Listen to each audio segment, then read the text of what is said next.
ಶ್ರೀ ಗುರುಭ್ಯೋ ನಮಃ. ಎಲ್ಲರಿಗೂ ನಮಸ್ಕಾರ. ಜೋ ಜಾಗೃತಿ ಕಾರ್ಯಕ್ರಮಕ್ಕೆ ನಿಮ್ಮೆಲ್ಲರಿಗೂ ಆತ್ಮೀಯ ಸ್ವಾಗತ.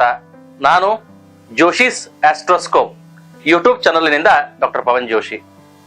ಇವತ್ತಿನ ನಮ್ಮ ವಿಷಯ ಲವ್ ಮ್ಯಾರೇಜ್, ಇಚ್ಛಿತ ವಿವಾಹ. ಮುಖ್ಯವಾಗಿ ಈ ವಿಡಿಯೋ ಮಾಡುವುದಕ್ಕೆ ಮೂಲ ಕಾರಣ ಅನೇಕ ಜನರ ಅಪೇಕ್ಷೆ. ಮುಖ್ಯವಾಗಿ ಇದು ಬಹಳ ಸರಳವಾದಂತಹ ವಿಷಯ ಅಲ್ಲ.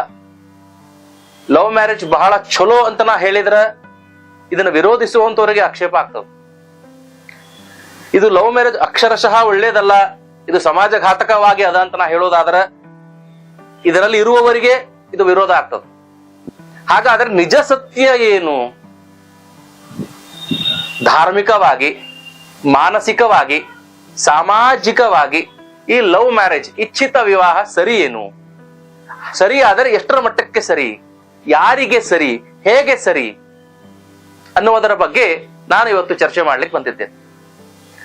ಭಾರತ ಎನ್ನುವ ಈ ದೇಶದಲ್ಲಿ, ಈ ನೆಲದಲ್ಲಿ ಸಾವಿರಾರು ವರ್ಷಗಳಿಂದ ಅವ್ಯಾಹತವಾಗಿ ವೇದ ಕಾಲದಿಂದಲೂ 8 ಪ್ರಕಾರದ ಮದುವೆಗಳು, ಅಷ್ಟ ಪ್ರಕಾರಂ ವಿವಾಹಂ.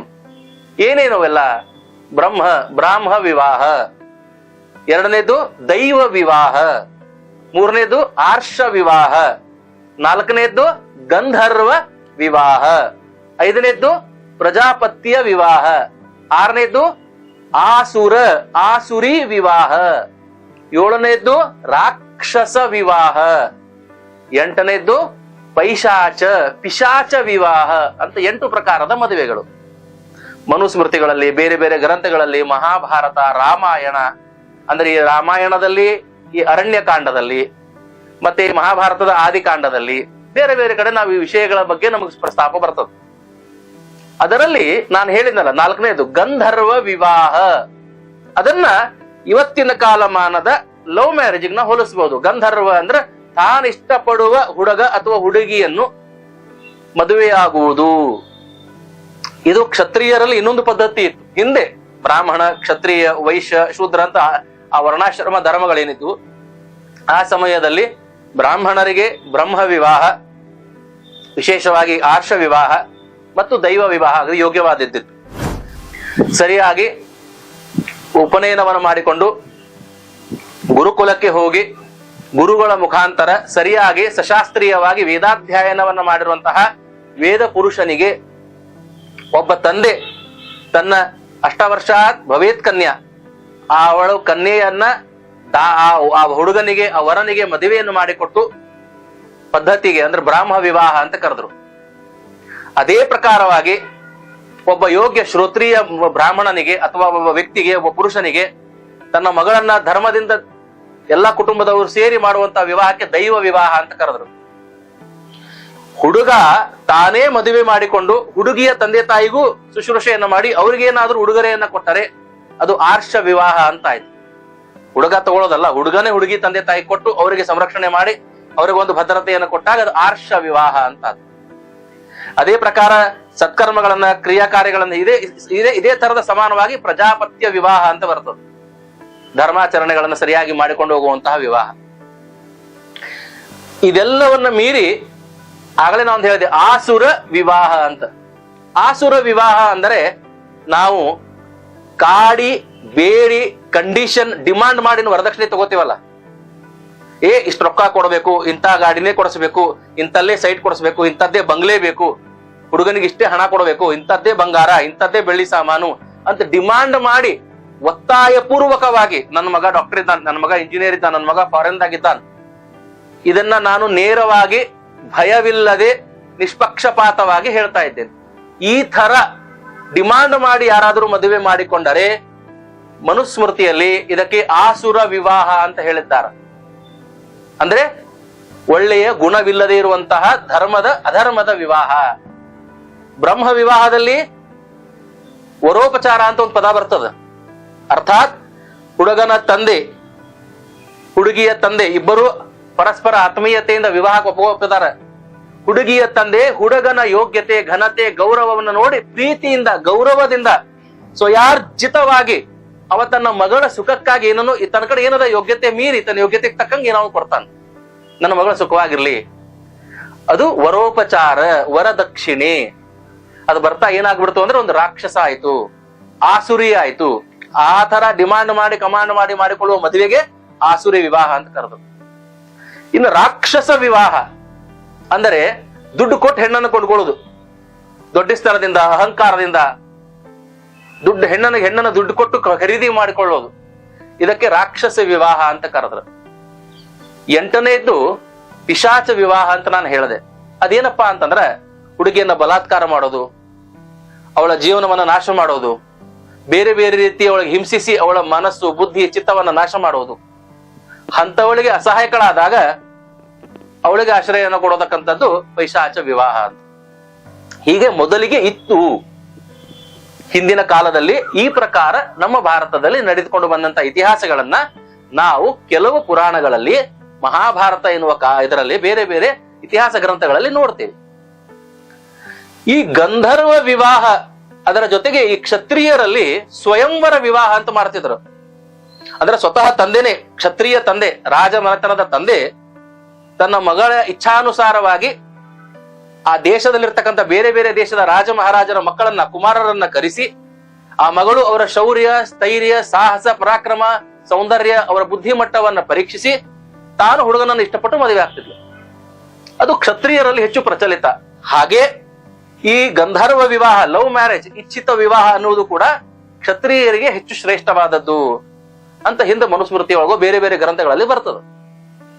ಈಗ ನಾವು ಎಲ್ಲ ವರ್ಣಾಶ್ರಮ ಧರ್ಮಗಳನ್ನ ಬದಿಗಿಟ್ಟು ಇಚ್ಛಿತ ವಿವಾಹ, ಲವ್ ಮ್ಯಾರೇಜ್, ಇದು ಏನು, ಜ್ಯೋತಿಷ್ಯ ಶಾಸ್ತ್ರದಲ್ಲಿ ಇದರ ಬಗ್ಗೆ ಏನ್ ಹೇಳಿದ್ದಾರೆ, ಜ್ಯೋತಿಷ್ಯ ಗ್ರಂಥಗಳಲ್ಲಿ ಇದರ ಮಹತ್ವ ಏನಿದೆ ಅಂದರೆ, ಯಾರ ಜಾತಕದಲ್ಲಿ ಹುಡುಗನದಾಗಲಿ ಹುಡುಗಿಯದಾಗಲಿ ಕಳತ್ರಕಾರಕನಾದ ಶುಕ್ರ, ಆಕರ್ಷಣೆ, ಇನ್ಫ್ಯಾಚುಯೇಷನ್, ಅಟ್ರಾಕ್ಷನ್, ಕ್ರಶ್ ಅಂತ ನಾವೇನ್ ಕರಿತೀವಿ, ಈ ಇದರ ಗ್ರಹನಾದಂತಹ ಚಂದ್ರ, ಜನ್ಮಾಂತರಿಯ ಪುಣ್ಯಸ್ಥಾನ 5ನೇ ಮನೆ ವಿವಾಹ ಸ್ಥಾನದಲ್ಲಿ ಚಂದ್ರ ಶುಕ್ರರ ಸಂಬಂಧ ಇದ್ದಾಗ ಹೆಚ್ಚು ಇಚ್ಛಿತ ವಿವಾಹಗಳು ಈ 2 ಗ್ರಹಗಳ ಯೋಗದಿಂದ, ಪೂರ್ವ ಪುಣ್ಯಸ್ಥಾನ, ಲಗ್ನ, ಸಪ್ತಮ ಚಂದ್ರ ಶುಕ್ರರಿಂದ ಹೆಚ್ಚು ಪ್ರೇರೇಪಿತವಾಗಿ ಹುಡುಗ ಮತ್ತು ಹುಡುಗಿ ಇಬ್ಬರು ಜಾತಕದಲ್ಲೂ ಲವ್ ಮ್ಯಾರೇಜ್, ಗಂಧರ್ವ ಯೋಗ ಇದ್ದರೆ ಅದು 100% ಸಕ್ಸಸ್ ಆಗ್ತದೆ. ಅಂತವರು ಹುಡುಗ ಹುಡುಗಿಯನ್ನು ಮದುವೆ ಆಗ್ತಾರ, ತಂದೆ ತಾಯಿನ ಒಪ್ಪಿಸಿ ಆಗ್ತಾರ, ಅಥವಾ ಅವರು ವಿರೋಧಿಸಿ ಅವರನ್ನ ಒಪ್ಪಿಸಿ ಯಾವುದೋ ಒಂದು ರೀತಿಯಲ್ಲಿ ತಾವು ಅಂದುಕೊಂಡಂತೆ ಮದುವೆಯನ್ನು ಆಗ್ತಾರ. ಅದರಿಂದ ಅವರು ಇಬ್ಬರು ಎಷ್ಟೇ ಹೊಡೆದಾಡಿದರೂ ಕಷ್ಟಪಟ್ಟರೂ ಸುಖ ಜೀವನ ಮಾಡುವ ಪ್ರಯತ್ನವನ್ನು ಮಾಡ್ತಾರೆ. ಯಾರ ಜಾತಕದಲ್ಲಿ ಇಚ್ಛಿತ ವಿವಾಹ ಯೋಗ ಇದೆ, ಆದರೆ ಶುಕ್ರನು, ಕಳತ್ರಕಾರಕನಾದಂತ ಶುಕ್ರನು ಮಂಗಳಯುಕ್ತನಾಗಿ ಅಷ್ಟಮದಲ್ಲೋ ಸಪ್ತಮದಲ್ಲೋ ಲಗ್ನದಲ್ಲೋ ವ್ಯಯಭಾವದಲ್ಲೋ ಇದ್ದಾನ, ಆ ಪೂರ್ವ ಪುಣ್ಯ ಸ್ಥಾನದಲ್ಲಿ ಚಂದ್ರ ಇದ್ದು ಉಚ್ಚನಾಗಿದ್ದು ಶುಭನಾಗಿದ್ದು ಆ ಇಚ್ಛಿತ ವಿವಾಹ ಯೋಗವನ್ನ ಹೆಚ್ಚು ಮಾಡಿ ಅವರು ಮದುವೆ, ಇಬ್ರು ಜಾತಕದಲ್ಲಿ ಇದ್ದು ಮದುವೆ ಆಗ್ತಾರ. ಆ ಮಂಗಳನ ದುಷ್ಪರಿಣಾಮದಿಂದಾಗಿ ಕೆಲವೇ ದಿನಗಳಲ್ಲಿ, ಕೆಲವೇ ತಿಂಗಳಲ್ಲಿ, ಕೆಲವೇ ವರ್ಷಗಳಲ್ಲಿ ಆ ಪರಸ್ಪರ ಹೊಂದಾಣಿಕೆ ಆಗದೇನೆ ಅವರು ವಿಚ್ಛೇದಿತರಾಗ್ತಾರ, ದೂರ ಆಗ್ತಾರ. ಇದಲ್ಲದೆ ಹುಡುಗನ ಜಾತಕದಲ್ಲೋ ಹುಡುಗಿಯ ಜಾತಕದಲ್ಲೋ ಯಾರೊಬ್ಬರ ಜಾತಕದಲ್ಲಿ ಇಚ್ಛಿತ ವಿವಾಹ ಇದೆ, ಇನ್ನೊಬ್ಬರ ಜಾತಕದಲ್ಲಿ ಇಲ್ಲ. ಹಾಗಿದ್ದಾಗ ಒಬ್ಬರನ್ನ ಇಷ್ಟಪಡ್ತಾರ, ಪ್ರೀತಿ ಮಾಡ್ತಾರ, ಭಾವನೆಗಳನ್ನ ಹಂಚ್ಕೊಳ್ತಾರ, ಸ್ವಲ್ಪ ದಿನ ಕಾಲಾವಕಾಶ ಜೊತೆಗಿರ್ತಾರ. ಮುಂದೆ ಅವರೇ ಬೇಡ ಅಂತಾಗಿಯೋ, ಸಮಾಜಕ್ಕೆ ಹೆದರಿಯೋ, ತಂದೆ ತಾಯಿಗೆ ಗೌರವ ಕೊಟ್ಟು ಏನೋ ಒಂದು ಕಾರಣಗಳಿಂದ ಆ ವಿವಾಹ ಇಚ್ಛಿತ ವಿವಾಹ ಆಗೋದಿಲ್ಲ, ಆ ಹುಡುಗ ಹುಡುಗಿ ಬೇರೆ ಆಗ್ತಾರ. ಇದಕ್ಕೆ ಮೂಲ ಕಾರಣ ಮತ್ತೆ ಅದೇ ಶನಿಯ ದೃಷ್ಟಿ ಇದ್ದರೆ, ಜಾತಕದಲ್ಲಿ ಆ ಇಚ್ಛಿತ ವಿವಾಹಕ್ಕೆ ಪಾಪಗ್ರಹಗಳು ನೋಡಿದರೆ, ಪಾಪಗ್ರಹಗಳು ಸೇರಿದರೆ ವಿವಾಹ ಆಗುವುದಿಲ್ಲ. ಅಥವಾ ಯಾರೊಬ್ಬರ ಜಾತಕದಲ್ಲಿ ಇದೆ ಇನ್ನೊಬ್ಬರ ಜಾತಕದಲ್ಲಿ ಇಲ್ಲ ಅಂದ್ರೂ ಕೂಡ ಆ ವಿವಾಹ ಆಗೋದಿಲ್ಲ, ಇಚ್ಛಿತ ವಿವಾಹ, ಲವ್ ಮ್ಯಾರೇಜ್ ಆಗೋದಿಲ್ಲ. ಇಲ್ಲಿ ನಮ್ಮ ಜ್ಯೋತಿಷ್ಯ ಶಾಸ್ತ್ರದಲ್ಲಾಗಲಿ, ನಮ್ಮ ಭಾರತೀಯ ಜೀವನ ಪದ್ಧತಿಯಲ್ಲಾಗಲಿ ಈ ಇಚ್ಛಿತ ವಿವಾಹದ ಬಗ್ಗೆ ಏನ್ ವಿಶ್ಲೇಷಣೆ ಮಾಡ್ಯಾರಪ್ಪ, ಎಕ್ಸ್ಪ್ಲೇನ್ ಏನ್ ಮಾಡ್ಯಾರ ಅಂತಂದ್ರ, ನಾವು ಮದುವೆ ಮಾಡಿಕೊಳ್ಳುವಕ್ಕಿಂತ ಮುಂಚೆ ಹುಡುಗನಿಗಾಗಲಿ ಹುಡುಗಿಗಾಗಲಿ ಏನು ಡೆಸಿಗ್ನೇಷನ್ ಇರಂಗಿಲ್ಲ. ಆ ಕಾಮನ್ ವರ್ಡ್ ಪ್ರೀತಿಸುವವರು, ಲವರ್ಸ್ ಅನ್ನೋ ಒಂದೇ ಪದ ಇರ್ತದೆ. ಯಾರಿಗೂ ಜವಾಬ್ದಾರಿ ಇಲ್ಲ, ರೆಸ್ಪಾನ್ಸಿಬಿಲಿಟಿ ಇಲ್ಲ, ಅವೇರ್ನೆಸ್ ಇಲ್ಲ, ಅಕೌಂಟಬಿಲಿಟಿ ಇಲ್ಲ. ಅವ್ರು ಏನಿರ್ತಾರಪ್ಪ ಅಂದ್ರೆ ಸಮಯ ಸಿಕ್ಕಾಗ ಭೇಟಿ ಆಗ್ತಾರ, ಸಮಯ ಸಿಕ್ಕಾಗ ಮಾತಾಡ್ತಾರ, ಏನೋ ಆ ಒಂದು ಪ್ರೇಮದ ಸಮಯ ಏನಿರ್ತದ ಅವ್ರು ಆನಂದವಾಗಿ ಅದನ್ನ ಕಳೀತಾರ. ಆದರೆ ಅವಾಗ ಮನಸ್ತಾಪ ಜಗಳ ಏನೂ ಬರಂಗಿಲ್ಲ, ಬಂದ್ರು ಕೂಡ ಕಾಂಪ್ರಮೈಸ್ ಆಗ್ತಾವ, ಹೊಂದಾಣಿಕೆ ಆಗ್ತಾವ. ಅದನ್ನ ನಂಬಿ ಹುಡುಗ ಹುಡುಗಿ ಏನ್ ಮಾಡ್ತಾರ, ಮದುವೆ ಆಗ್ಲಿಕ್ಕೆ ಹೋಗ್ತಾರ, ಮುಂದುವರಿತಾರ. ಹುಡುಗ ಹುಡುಗಿ ನಾವಿಬ್ರು ಪ್ರೀತಿಸೀವಿ, ಅವಳನ್ನ ನಾ ಅರ್ಥ ಮಾಡ್ಕೊಂಡೇನಿ, ನನ್ನನ್ನು ಅವಳು ಅರ್ಥ ಮಾಡ್ಕೊಂಡಾಳ, ಒಬ್ಬರಿಗೊಬ್ಬರು ಅರ್ಥ ಮಾಡ್ಕೊಂಡೇವಿ, ನಾವು ಸರಿಯಾದ ಜೋಡಿ, ನಾವ್ ಎಷ್ಟೇ ಹೊಡೆದಾಡಿದ್ರು ಮತ್ ಒಂದಾಗ್ತೀವಿ ಅನ್ನುವ ನಂಬಿಕೆ ಭರವಸೆಯ ಮೇಲೆ ಅವರು ವಿವಾಹ ಆಗ್ತಾರ. ವಿವಾಹ ಅನ್ನುವ ದೊಡ್ಡ ಒಂದು ಕ್ರಮಕ್ಕೆ, ಸಂಸ್ಕಾರಕ್ಕೆ ಅವರು ಹೆಜ್ಜೆಯನ್ನು ಇಡ್ತಾರ. ವಿವಾಹ ಆಗ್ತಿದ್ದಂತೆ ಅವ್ರಿಬ್ರಿಗೂ ಒಂದೊಂದು ಜವಾಬ್ದಾರಿ ಬರ್ತದ.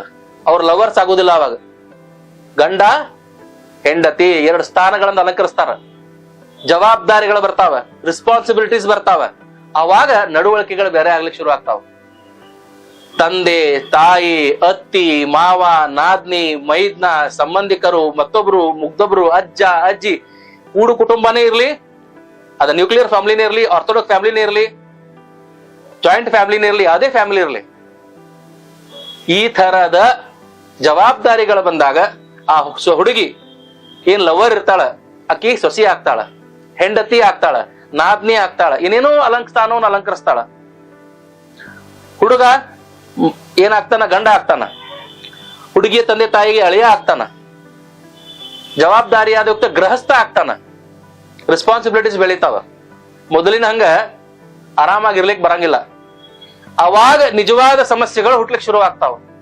ಅವಾಗ ಹೊಂದಾಣಿಕೆಯಲ್ಲಿ ತೊಂದರೆ ಬರ್ಲಿಕ್ಕೆ ಶುರು ಆಗ್ತಾವ. ನಾವು ಫ್ರೀಲ್ಯಾನ್ಸಿಂಗ್ ಆಗಿ ಒಂದು ನೆಟ್ ಅಲ್ಲಿ ಪ್ರಾಕ್ಟೀಸ್ ಮಾಡೋದು ಬೇರೆ, ಯಾವ್ದೋ ಒಂದು ಆಟ, ಕ್ರಿಕೆಟ್, ವಾಲಿಬಾಲ್, ಫುಟ್ಬಾಲ್, ಅವಾಗ ಏನಿರಂಗಿಲ್ಲ. ಎಷ್ಟ ತಪ್ಪಾದ್ರೂ ಎಕ್ಸ್ಕ್ಯೂಸ್ ಇರ್ತಾವ, ಹಿಡಿಯೋರು ಪಾಯಿಂಟ್ ಮಾಡೋರು ಯಾರು ಇರಂಗಿಲ್ಲ, ಕೇಳೋರು ಯಾರು ಇರಂಗಿಲ್ಲ, ಅದನ್ನ ನೋಡಿ ಪಿನ್ ಪಾಯಿಂಟ್ ಮಾಡಿ ಮಾರ್ಕ್ಸ್ ಹಾಕೋರು ಯಾರು ಇರಂಗಿಲ್ಲ. ನಾವು ನೆಟ್ನಾಗ ಪ್ರಾಕ್ಟೀಸ್ ಮಾಡ್ತಿರ್ತೀವಲ್ಲ, ಆ ತರ ಇದ್ದಂಗ ಲವ್ ಅಂದ್ರ. ರಿಯಲ್ ಮ್ಯಾರೇಜ್ ಅನ್ನೋದೇನದಲ್ಲ, ಆನ್ ಕೋರ್ಟ್ ಸ್ಟೇಡಿಯಂದಾಗ ಲೈವ್ ಟೆಲಿಕಾಸ್ಟ್ ಮ್ಯಾಚ್ ಇದ್ದಂಗ ಅದ. ಅಲ್ಲಿ ಒಂದೊಂದು ಬಾಲ್, ಒಂದೊಂದು ಮೂಮೆಂಟ್, ಒಂದೊಂದು ಡಿಸಿಷನ್ ಬಹಳ ಇಂಪಾರ್ಟೆಂಟ್ ಇರ್ತದ. ಸಾವಿರಾರು ಮಂದಿ ನೋಡ್ತಿರ್ತಾರ, ನಮ್ಮ ಮೇಲೆ ಕಣ್ಣು ಇರ್ತದ, ನಮ್ಮ ಮೇಲೆ ಇದು ಇರ್ತದ, ನಮ್ ಸ್ಕೋರು, ನಮ್ ಪರ್ಫಾರ್ಮೆನ್ಸ್ ಅಲ್ಲಿ ಕಾರಣ ಆಗ್ತದ, ಅಲ್ಲಿ ಅದು ಕನ್ಸಿಡರ್ ಆಗ್ತದ. ಒಂದು ಸಣ್ಣ ತಪ್ಪು ನಡೆಯುದಿಲ್ಲ. ಅಲ್ಲಿ ಮನೆಯೊಳಗೆ ಪ್ರಾಕ್ಟೀಸ್ ಮಾಡ್ತಿರ್ಬೇಕಾದ್ರೆ 10 ಸಲ ಔಟ್ ಆಗ್ರಿ, 10 ಸಲ ಎಡೂರಿ, ಬೀಳ್ರಿ, ಕೇಳೋರು ಯಾರು ಇಲ್ಲ. ಹಂಗ love marriage is a net practice. But marriage, love ಏನದಲ್ಲ, ಬರೀ ಪ್ರೀತಿ ಅನ್ನೋದೇನದಲ್ಲ, ಅದು ನೆಟ್ ಪ್ರಾಕ್ಟೀಸ್. ಬಟ್ ಮ್ಯಾರೇಜ್ ಏನದಲ್ಲ, it is a live game on the court, in front of the public, ಜನರ ಸಮ್ಮುಖದಲ್ಲಿ ನಡೆಯುವಂತಹ ಆಟ. ಹಂಗಾಗಿ ಅಲ್ಲಿ ಪ್ರೆಷರ್ ಜಾಸ್ತಿ ಇರ್ತದ, ಒತ್ತಡ ಜಾಸ್ತಿ ಇರ್ತದ, ಏಳು ಬೀಳು, ಸೋಲು, ಸರ್ವನಾಶ, ಜಯ ಪರಾಜಯ ಎಲ್ಲ ಇರ್ತದೆ. ಈ ರೀತಿ ಒಂದು ವಿವಾಹ ಮತ್ತು ಒಂದು ಪ್ರೇಮವನ್ನ ವಿಶ್ಲೇಷಣೆ ಮಾಡ್ಯಾರ. ಇದನ್ನು ತಿಳ್ಕೊಂಡು ಸಮಾಜಕ್ಕೆ, ನಮ್ಮ ಹೆತ್ತವರಿಗೆ ಯಾರಿಗೂ ಶಾರೀರಿಕವಾಗಿ, ಮಾನಸಿಕವಾಗಿ, ಪ್ರತ್ಯಕ್ಷವಾಗಿ, ಪರೋಕ್ಷವಾಗಿ ಹಿಂಸಿಸದೆ ವಿವಾಹ ಮಾಡಿಕೊಳ್ಳುವುದು ಯೋಗ್ಯ ರೀತಿಯ ಗಂಧರ್ವ ವಿವಾಹ. ಒಂದು ವೇಳೆ ಹುಡುಗಿ ಹುಡುಗನನ್ನು ಇಚ್ಛಾಪಟ್ಟು ಸಮಾಜವನ್ನ, ತಂದೆ ತಾಯಿಯನ್ನ ಎಲ್ಲರನ್ನು ವಿರೋಧಿಸಿ ವಿವಾಹವಾದರೆ ಅದು ಕೂಡ ಒಂದು ಆಸುರಿ ರಾಕ್ಷಸ ವಿವಾಹದಲ್ಲೇ ಪರಿಗಣನೆ ಆಗ್ತದ ಅಂತ ನಮ್ಮ ಶಾಸ್ತ್ರ ಹೇಳ್ತದೆ. ನಾನು ಮುಖ್ಯವಾಗಿ ಇವತ್ತು ಹೇಳಿಕ್ ಬಂದಿದ್ದೇನಪ್ಪಾ ಅಂತಂದ್ರೆ, ಇಬ್ಬರ ಜಾತಕದಲ್ಲೂ ಇಚ್ಛಿತ ವಿವಾಹ ಯೋಗ ಇದ್ದರೆ ಮಾತ್ರ ಮದುವೆ ಮಾಡಿಕೊಳ್ಳಿ. ಅದು ಮದುವೆಗಿಂತ ಪೂರ್ವದಲ್ಲಿ ಹೇಗಿದ್ದರೋ ಮದುವೆ ನಂತರನು ಅಷ್ಟೇ ಜವಾಬ್ದಾರಿಯಿಂದ ಜೀವನ ಮಾಡ್ತೀರಿ. ಯಾರ ಜೀವನದ ಜಾತಕದಲ್ಲಿ ಒಬ್ಬರಲ್ಲಿ ಇಚ್ಛಿತ ವಿವಾಹ ಯೋಗ ಇದೆ, ಒಬ್ಬರಲ್ಲಿ ಇಲ್ಲ, ಅಥವಾ ಯೋಗವಿದ್ದು ಅದಕ್ಕೆ ಅನೇಕ ದೋಷಗಳಿವೆ, ಸ್ವಲ್ಪ ದಿನಗಳ ನಂತರ ಅದು ನಿಮಗೆ ಮಾರಕ ಬಾಧಕವಾಗುತ್ತದೆ ಅಂದರೆ ಸರಿಯಾಗಿ ತಿಳಿದುಕೊಂಡು ವಿವಾಹವನ್ನು ಮಾಡಿಕೊಳ್ಳಿ. ನೀವು ಇಚ್ಛಿತ ವಿವಾಹ ಅಷ್ಟೇ ತೊಂದರೆ ಮಾಡ್ತದಂತಲ್ಲ, ಅರೇಂಜ್ ಮ್ಯಾರೇಜ್ ಕೂಡ ತೊಂದರೆ ಮಾಡ್ತದ. ಅಲ್ಲಿಯೂ ಕೂಡ ಜಾತಕವನ್ನ ಸರಿಯಾಗಿ ಪರಿಶೀಲಿಸಿ ಜಾತಕ ಜೋಡಣೆಯನ್ನು ಮಾಡಿ ನಾವು ಮುಂದುವರಿಬೇಕಾಗ್ತದೆ. ಆದ್ರೆ ಇವತ್ತಿನ ವಿಷಯ ಲವ್ ಮ್ಯಾರೇಜ್, ಇಚ್ಛಿತ ವಿವಾಹ ಇರುವುದರಿಂದ ಈ ವಿಷಯವನ್ನ ಹೇಳ್ತಾ ಇದ್ದೇನೆ. ಯಾಕಂದ್ರ ಇಚ್ಛಿತ ವಿವಾಹ ಅನ್ನೋದು ಅವರವರ ವ್ಯಕ್ತಿಗತವಾದಂತಹ ನಿರ್ಣಯ. ಮಾಡಬೇಕೋ ಮಾಡಬಾರ್ದು, ಒಪ್ಕೋಬೇಕೋ ಒಪ್ಕೋಬಾರ್ದು, ಮುಂದುವರಿಬೇಕೋ ವರಿಬಾರ್ದು. ಇದು ನಿಮ್ಮ ಆತ್ಮವಿಶ್ವಾಸ, ನಿಮ್ಮ ಧೈರ್ಯ, ನಿಮ್ಮ ಒಂದು ಹಿಡಿತದ ಮೇಲೆ ಹೋಗ್ತದೆ.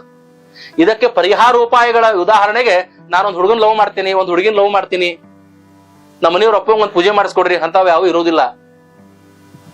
ಅಂತಾವ್ ಯಾವಾರ ಇದ್ರೆ ಅದನ್ನ ಯಾರು ನಂಬಬೇಡ್ರಿ. ಒಂದ್ ಪೂಜೆ ಮಾಡ್ತೀನಿ, ಆ ಹುಡುಗಿನ ನಿನ್ ಮನೆಗೆ ಬರ್ತಾ ತಂದೆ ತಾಯಿನ ಒಪ್ಪಿಸ್ಕೊಂಡು, ಹಂಗಿರಂಗಿಲ್ಲ. ವಿವಾಹ ಅಷ್ಟು ಸರಳವಾದದ್ದಲ್ಲ. ಒಂದು ತಂದೆ ತಾಯಿ, ಅಣ್ಣ ತಮ್ಮ, ಅಕ್ಕ ತಂಗಿ, ಮಾಮ ಮಾಮಿ, ಮೌಶಿ, ಎಷ್ಟೋ ಜನರ ಒಪ್ಪಿಗೆ, ಅವರ ನಿರ್ಣಯದ ಮೇಲೆ ವಿವಾಹ ಆಗ್ತಿರ್ತಾವ. ಹಂಗಾಗಿ ಯಾವುದೋ ಒಂದು ಅನುಷ್ಠಾನ, ಪೂಜೆ, ವ್ರತ ಕ್ಷಿಪ್ರದಲ್ಲಿ ಹಂಗೆ ಫಲ ಕೊಡೋದಿಲ್ಲ. ದಯವಿಟ್ಟು ನಿಮ್ಮ ನಿಮ್ಮ ಆತ್ಮವಿಶ್ವಾಸ, ನಿಮ್ಮ ನಿಮ್ಮ ಜಾತಕ, ಸರಿಯಾಗಿ ಜಾತಕವನ್ನು ಪರಿಶೀಲಿಸಿ, ನಿಮ್ಮ ಇಬ್ಬರೂ ಜಾತಕದಲ್ಲೂ ಇಚ್ಛಿತ ವಿವಾಹ ಯೋಗ ಇದ್ದರೆ ವಿವಾಹವನ್ನ ಮಾಡಿಕೊಳ್ಳಿ. ಅನ್ಯತಃ ಜಾತಕದಲ್ಲಿ ಇಚ್ಛಿತ ವಿವಾಹವಿಲ್ಲವೆಂದರೆ, ನಾನು ಹೇಳ್ತಾ ಇರೋದು ತಂದೆ ತಾಯಿ ಸಮಾಜವನ್ನ ವಿರೋಧ ಕಟ್ಕೊಂಡು ಇಬ್ಬರಲ್ಲೂ ಇಚ್ಛಿತ ವಿವಾಹವಿದ್ದರೂ ವಿಚಾರ ಮಾಡ್ರಿ. ಯಾಕಂದರೆ ಕೇವಲ ನಮ್ಮ ಸುಖಕ್ಕಾಗಿ ಮತ್ತೊಬ್ಬರಿಗೆ ದುಃಖವನ್ನು ಕೊಡುವುದು ಸರಿಯಲ್ಲ. ಎಷ್ಟೋ ಸರ್ತಿ ತಂದೆ ತಾಯಿಗಳು ಹಠದಿಂದ, ಧರ್ಮದಿಂದ, ಬೇರೆ ಬೇರೆ ಕಾರಣಗಳಿಂದ ಆ ಇಬ್ಬರು ಹುಡುಗ ಹುಡುಗಿ ಸುಖವಾಗಿ ಇರ್ತಾರ, ನೆಮ್ಮದಿಯಿಂದ ಇರ್ತಾರ ಅಂತ ಗೊತ್ತಿದ್ರು ಬೇಡ ಅಂತಿರ್ತಾರ. ಆದ್ರೆ ನನ್ನ ವಿಷಯ ಅದಲ್ಲ. ನನ್ನ ವಿಷಯ ಜ್ಯೋತಿಷ್ಯ ಶಾಸ್ತ್ರದ ದೃಷ್ಟಿಯಲ್ಲಿ ಇಚ್ಛಿತ ವಿವಾಹದ ಬಗ್ಗೆ ವಿಶ್ಲೇಷಣೆಯನ್ನ ನೀಡುವುದು. ಆ ನಿಟ್ಟಿನಲ್ಲಿ ಯಾರ ಜಾತಕದಲ್ಲಿ ಒಂದು ಹುಡುಗಿ ಜಾತಕದಲ್ಲಿ ಇಚ್ಛಿತ ವಿವಾಹ ಇದೆ, ಇನ್ನೊಂದ್ರಲ್ಲಿ ಇಲ್ಲ ಅಂದ್ರೆ ಮಾಡ್ಕೋಬೇಡ್ರಿ. ಇಬ್ಬರ ಜಾತಕದಲ್ಲೂ ಇಚ್ಛಿತ ವಿವಾಹ ಯೋಗ ಇದೆ, ಆದ್ರೆ ಮಂಗಳ ಅನ್ನುವ ಪಾಪಗ್ರಹ, ಶನಿ ಅನ್ನುವ ಪಾಪಗ್ರಹ ಆ ವಿವಾಹ ಯೋಗವನ್ನು ನಾಶ ಮಾಡ್ತಾ ಇದ್ದಾನೆ ಅಂದ್ರೆ ಮಾಡ್ಕೋಬೇಡ್ರಿ. ಸರಿಯಾಗಿ ಶ್ರೋತ್ರಿಯರಿಂದ, ದೈವಜ್ಞರಿಂದ ಜಾತಕ ವಿಮರ್ಶೆಯನ್ನ ಮಾಡಿಕೊಂಡು ನೀವು ಲವ್ ಮ್ಯಾರೇಜ್ ಮಾಡಿಕೊಳ್ಳೋಕ್ಕಿಂತ ಮುಂಚೆ ವಿಚಾರ ಮಾಡಿ ಅಂತ ನಾನು ಹೇಳ್ತೀನಿ. ಯಾಕಂದ್ರೆ ಲವ್ ಮ್ಯಾರೇಜ್ ಅಲ್ಲಿ ಅನೇಕ ವಿರೋಧಗಳು ಇರ್ತಾವ. ನಾಳೆ ನಿಮ್ಮ ತಪ್ಪಿಗೆ ನಿಮ್ಗೆ ಅಪವಾದಗಳು ಬರ್ತಾವ. ಇಚ್ಛಿತ ವಿವಾಹ ಹಂಗಾಗ್ತದ. ಅರೇಂಜ್ ಮ್ಯಾರೇಜಸ್ ಅಲ್ಲಿ ದೊಡ್ಡವರೇ ಜವಾಬ್ದಾರಿ ತಗೊಂಡು ನಿಂತು ಮಾಡಿರ್ತಾರ. ಅಲ್ಲಿ ನಿಮ್ಮ ಮೇಲೆ ಅಷ್ಟು ಬಾಧ್ಯತೆಗಳು, ಅಷ್ಟು ಅಪವಾದಗಳು ಇರೋದಿಲ್ಲ. ಹಾಗಾಗಿ ಇವತ್ತಿನ ಈ ನನ್ನ ಸಂಚಿಕೆಯಲ್ಲಿ 8 ಪ್ರಕಾರದ ವಿವಾಹ ವಿಶ್ಲೇಷಣೆಯನ್ನು ನಾನು ಮಾಡಿದ್ದೇನೆ. ಇಚ್ಛಿತ ವಿವಾಹವನ್ನ ಸರಿಯಾಗಿ ತಿಳಿದುಕೊಂಡು ಮಾಡಿಕೊಳ್ಳಿ ಅಂತ ಹೇಳಿದ್ದೇನೆ. ಮತ್ತೆ ಲವ್ ಮಾಡೋದು ಅಂದ್ರೇನು, ಲವ್ ಮಾಡಿದ ಮೇಲೆ ಮದ್ವಿ ಮಾಡ್ಕೊಳ್ಳೋದು ಅಂದ್ರೇನು, net practice and real life show ಅದರ ಬಗ್ಗೆನೂ ಹೇಳೇನಿ. ಇವೆಲ್ಲವನ್ನ ಸರಿಯಾಗಿ ತಿಳ್ಕೊಂಡು ನಿಮ್ಮ ಜೀವನದ ಹೆಜ್ಜೆಯನ್ನ ಇಡ್ರಿ, ನಿರ್ಣಯವನ್ನ ತಗೊಳ್ರಿ, ದುಡುಕಬೇಡಿ, ತಪ್ಪು ಮಾಡಬೇಡಿ ಅಂತ ಹೇಳ್ತೇನೆ. ಹಾಗಾಗಿ ಕೇವಲ ಗ್ರಹಗತಿಗಳಲ್ಲದೆ ಪರಿಸರ ಮತ್ತೆ ಸಮಾಜ ಹೊಂಟಂತ ನಿಟ್ಟು ಕೂಡ ಇದಕ್ಕೆ ಕಾರಣ ಅಂತ ಹೇಳುತ್ತಾ ನಾನು ನನ್ನ ಈ ವಾಕ್ಯಗಳಿಗೆ ವಿರಾಮವನ್ನು ಕೊಡ್ತಾ ಇದ್ದೇನೆ. ಎಲ್ಲರಿಗೂ ನಮಸ್ಕಾರ, ಧನ್ಯವಾದಗಳು.